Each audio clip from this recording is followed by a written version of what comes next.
Hello, Capricorn, Sun, Moon, Rising, and Venus signs. Kamusta kayo? Sana po ay nasa mabuti kayong kalagayan. Welcome back po sa Star Tarot. Kung bago kayo rito, welcome din kayo. Thank you for your support.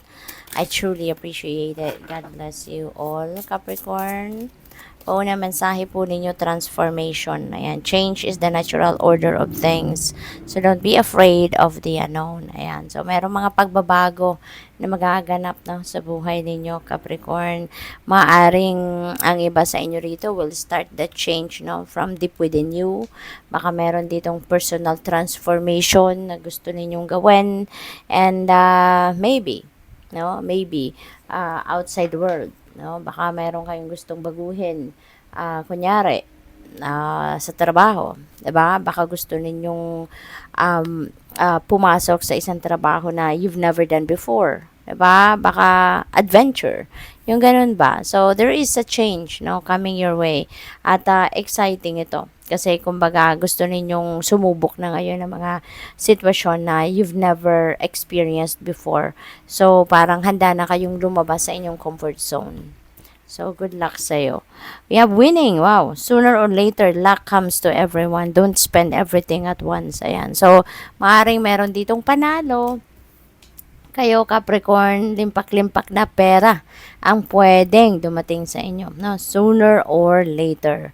Wow. So, siswertehin din kayo sooner or later. No? Pagdating sa pera, pagdating sa kung tumataya kayo sa mga game of chance, sa lotto, mga ganon, or any game of chance, ano, sooner or later, baka mabalot na kayo ng swerte at kayo'y mananalo, no?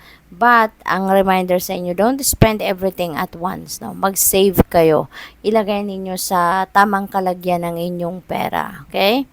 What else? We have fruits of labor. Holy moly, when it rains, it pours. Capricorn, look at that. Sabi dito, it's time to reap the fruits of your labor and become rich. Ayan. So, ito naman, bunga ng pagsisikap ninyo. Bunga ng iyong pagtatrabaho. So, soon, ano, makakamit nyo na din. Yun yung bunga ng inyong pagsisikap, yung pagtsatsagat lahat ng hirap, ano, diligence, yung gano'n, no? Magbubunga na, aanihin nyo na. Ito, kaya, ito na yung pagkakataon, ano, to become rich. Kaya, sabi dito, there is rich gain. 'Di ba? Na mapapa sa inyo, Capricorn. Kaya talagang you will be abundant and prosperous, no? At magiging yayamanin na kayo, Capricorn. What else? We have closed doors, no good job opportunities. The current job is coming to an end, so start all over again.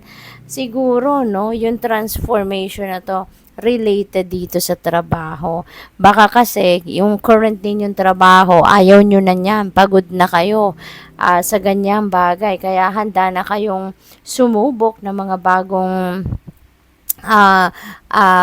pagkakakitaan, bagong money path, kasi siguro kung ano yung trabaho ninyo sa ngayon, baka hindi rin naman talaga yan yung interest ninyo, hindi talaga yan yung passion ninyo, hindi talaga ninyo ini-enjoy din, no, ang pagtatrabaho sa ngayon, sa field na yan. So, pwedeng ganun ang sitwasyon dito. Kaya you're going to put an end to that at magsisimula kayo ng bagong trabaho.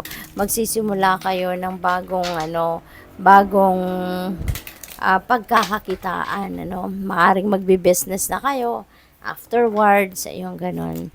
We have 10 of Pentacles, ayan. So, since marami talaga ang pwedeng dumating na pera sa inyo, kaya magkakaroon na kayo dito ng pag-build, no? Ma-establish nyo na yung inyong financial future, ma-establish mo na rito yung inyong financial security and stability for the long term. So, maaari talaga na yung mga perang itong paparating, that could be big time talaga, big deal. Kaya pwedeng may maitabi na talaga kayo na masasabi nyo ng with that money, with that savings, kaya nyo nang suportahan, i-provide yung pangangailangan ng inyong pamilya, no, ng sarili ninyo at ng inyong pamilya for the long term. We have the Hermit, and maybe you are dealing with a Virgo, no, Capricorn. Hermit is a Virgo energy. So, pwede may mga dealings kayo, may mga transactions kayo, or baka may mga opportunities kayo na galing kay Virgo, no? So, pwedeng ganun ang ganap. This is also a time na magmuni-muni kayo, no? This is a time na siguro dahil sa sobrang sipag ninyo, 'di ba? Baka napagod kayo, no? Kaya inimbitahan kayo dito na magpahinga, mag-solitude kayo so that you can rest your body and you can rest your mind para nang sa gayon makapag-recharge kayo at makapag-replenish kayo ng lost energy ninyo. Okay? What else? We have 8 of Cups. Ayan. So, meron talaga kayong iiwanan and probably yung trabaho ito. No? Kung ano man ang current yung trabaho, maybe pagod na kayo dyan. Ano? Kaya siguro nararamdaman ninyo na there's more that you can do. There's more that you can offer sa maraming tao. Kasi kung ano din siguro ang ginagawa ninyo sa ngayon, parang limited din, no? Limited din yung nagagawa ninyong tulong para sa iba or limited din yung sarili ninyo, hindi ninyo nagagawa kung ano man yung siguro talagang whatever it is that you love to do, whatever it is that you have passion about, no? So, maaring hindi na ninyo nagagawa yon kaya gusto nyo niyang umalis, maaring ito yon, no? And you are going somewhere na alam mong doon kayo mas magiging kapaki-pakinabang, doon kayo mas magiging productive, doon ninyo mararamdaman yung fulfillment, no? And contentment. We have Ace of Cups. Ang ganda, sobrang ganda ng mga mensahe ninyo for today, Capricorn. Ace of Cups is also an offer from the divine. This is divine blessing coming your way.